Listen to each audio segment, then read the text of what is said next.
находимся накануне очень замечательного события, которое празднует Бурятия и весь буддийский народ. Это праздник Белого месяца, Сагалган.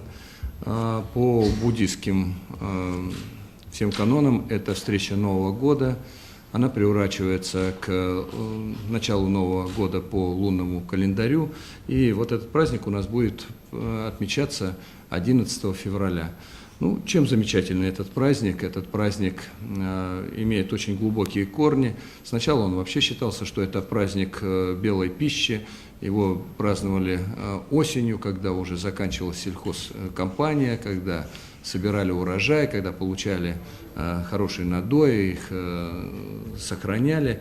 Но затем уже внук Чингисхана приурочил этот праздник к началу Нового года. И вот с тех времен мы отмечаем этот праздник.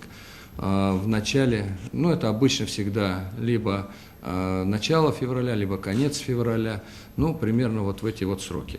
Он не везде, не во всех странах совпадает, поскольку астрологи там начало Нового года по астрологии у всех разное, поэтому он немножко смещается.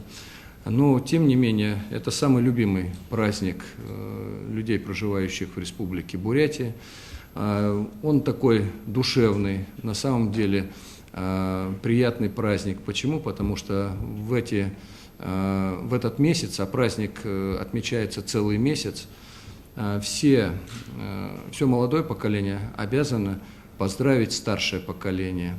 И дается специально месяц, потому что судьба может разбросать семью по разным континентам, даже не только городам и весям.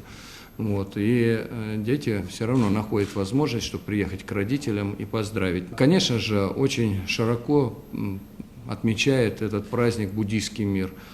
Постоянно идут службы в дацанах, люди приходят, посещают эти службы.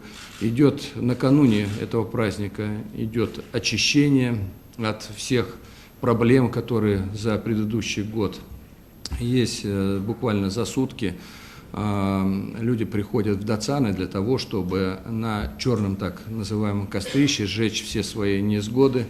И этот ритуал тоже обставлен соответствующим образом.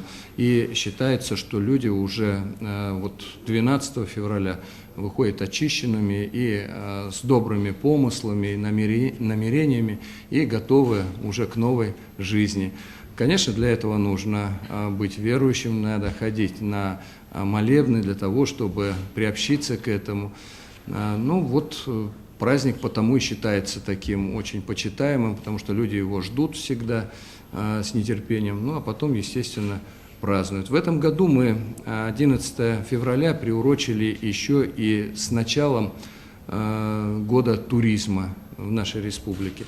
Республика сама по себе замечательная. У нас общая площадь составляет 351 тысячу квадратных километров, а живет у нас около 1 миллиона. Ну и вы понимаете, что плотность достаточно низкая у нас проживания.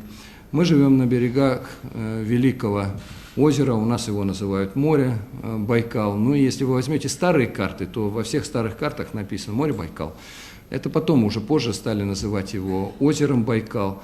И, безусловно, люди любят свою природу и свое озеро. Надо сказать, что озеро Байкал является всемирным наследием ЮНЕСКО, оно находится под контролем ЮНЕСКО. Это налагает определенные на нас обязательства по сохранению этого озера для всего человечества. А вообще Республика Бурятия многонациональная, толерантная республика. Мы в прошлом году отметили 350 лет добровольного вхождения Бурятии в состав российского государства. И 350 лет в мире и согласии живут 160 национальностей в нашей республике. Мы относимся к самой толерантной республике в Российской Федерации. Это не высокие слова, это можно проверить хоть где. У нас на самом деле население очень бережно относится к этим отношениям. У нас нет каких-либо законов, мы не можем поделиться, как это произошло, чтобы дать готовый рецепт, сказать, что вот возьмите, сделайте так, и у вас будет точно так же. Нет, это некий накопленный жизненный опыт. и какие-то неписанные правила поведения. Конечно, не все люди следуют этим правилам, но 90%, 95% люди следуют этим правилам, и они не хотят, чтобы у них были конфликты какие-то, рознь была какая-то. У нас очень много смешанных браков, рождаются очень красивые дети-метисы. Наши девушки выигрывают практически все конкурсы красоты. Байкал, общая береговая линия, она составляет 2700 километров. И только 90 километров береговой линии – это тот потенциал туристический, который можно развивать. Из этих 90 километров 95% находится на территории Республики Бурятия, 5% на иркутской стороне. Что это за береговая линия? Это береговая линия, у которой есть речной песок, где очень комфортный заход в само озеро. Рядом находится лес, и там, где люди больше всего любят отдыхать. Потому что люди сами указали нам, где нам нужно строиться и где надо развиваться. Потому что люди, у нас есть такой, только в России есть такой так называемый дикий туризм, когда на машине приезжают, палатки ставят. Вот где неудобно человеку, он никогда ставить не будет. Поэтому мы взяли все на учет места, где люди любят отдыхать. И эти места мы как раз собираемся развивать.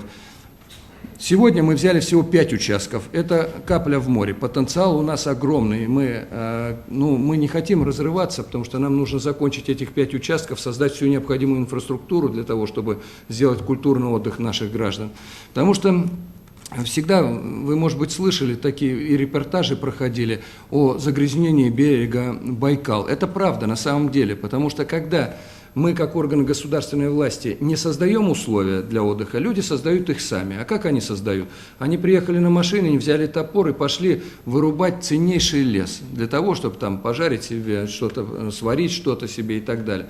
Мы должны это остановить, создав комфортные условия для проживания. И если он хочет в палатке проживать, мы должны предоставить ему место, где он может на стоянку поставить автомобиль, разбить себе палатку. У него должен быть готовый мангал, должны лежать дрова рядышком, чтобы он никуда не бегал. Должны стоять там приемник мусора должен стоять, куда он все сложит после себя. Вот этим мы сейчас как раз и активно занимаемся. Национальный вопрос, он формируется людьми, в первую очередь.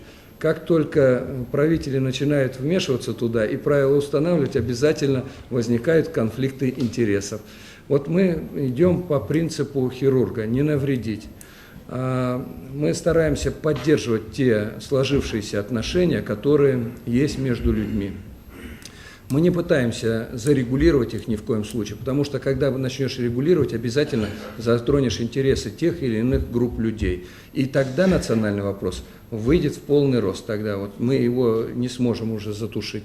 Мы делаем только то, что на самом деле просят люди. Всегда двигаемся навстречу людям. Вот попросили наши автономии национальные, чтобы мы им построили Дом дружбы. Мы построили им Дом дружбы. Он представляет 24 у нас национальных автономных культурных центра, зарегистрировано, 24 офиса там у каждого, оснастили оргтехникой, есть возможность там заниматься со своей автономией, есть общий актовый зал, где они там постоянно концерты проводят, там работают воскресные школы, детишки приходят, кто татарский изучает, кто грузинский изучает, кто немецкий, кто польский. Все это вместе, они варятся все вместе там, они приходят как на работу туда все, здороваются каждое утро, желают счастья, успехов. Представляете, это очень важно, это очень важно. Они общаются. Сейчас мы собираемся пристрой, потому что новые автономии появились, собираемся строить пристрой к этому. Мы всегда их привлекаем на все наши национальные праздники, независимо, будет это национальный праздник русских, будет это бурят национальный, грузин, там, армянский праздник. Мы все собираемся там и проводим там совместные концерты. Все, они участвуют. Особенно детишки любят эти праздники, потому что каждый хочет показать, от чем они отличаются, что они изучили там, понимаете. И вот это такое вот душевное. Все, родители приходят всегда на своих детей посмотреть. И когда они рассаживаются все вместе, там смотришь, вот это многонациональная на самом деле аудитория, которые сидят, смотрят, радуются все вместе. Ну как в такой аудитории, как можно конфликтовать и еще что-то делать? То есть надо создавать условия, чтобы люди чаще были вместе, чтобы они ни в коем случае не разъединять. Я помню, где-то года 3 назад какое-то такое ко мне обращение было странное. Как вы относитесь к тому, чтобы создать там национальные школы? Ну, допустим, школа там бурят, школа русских, там, не знаю, азербайджанская школа. Я говорю, да я категорически против. Этого делать нельзя ни в коем случае. Только вот там, когда они все вместе, в детском садике вместе в школе, только там они рождается вот чувство толерантности. Они перестают понимать, что вот этот мальчик там грузин, а я русский. Он понимает, что вот мы одно и то же. Стирается грань. Вестник Кавказа. Насколько у вас много туристов с Кавказа? И как, если вот они все-таки приезжают, как они ассимилируются у вас, раз вы говорите, что не возникает национальных вопросов? Насколько это, так сказать, идет какая-то работа с этой точки зрения, или это вот просто климат позволяет так себя вести?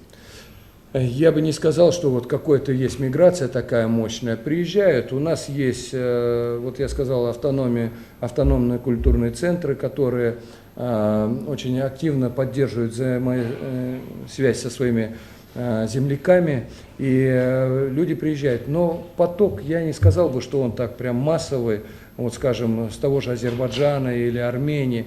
Нет, этого мы не наблюдаем. А основной поток все-таки туристический идет. Как ни странно это, вернее, вот идет с Китая, Германия очень активно к нам приезжает, из иностранных государств, я говорю, Франция активно приезжает. А вот с бывших наших стран СНГ, вот, к сожалению, поток незначительный, не едут они к нам. Я не знаю, с чем это связано. Может быть, это пока с экономическими проблемами это связано. Может, люди просто пока не могут. Может быть, это с трудной транспортной доступностью связано. Но вот пока у нас вот такой поток. Если я говорил, что иностранный поток составляет где-то 15%, вот это в основном Китай, Германия, Франция, вот так вот идет.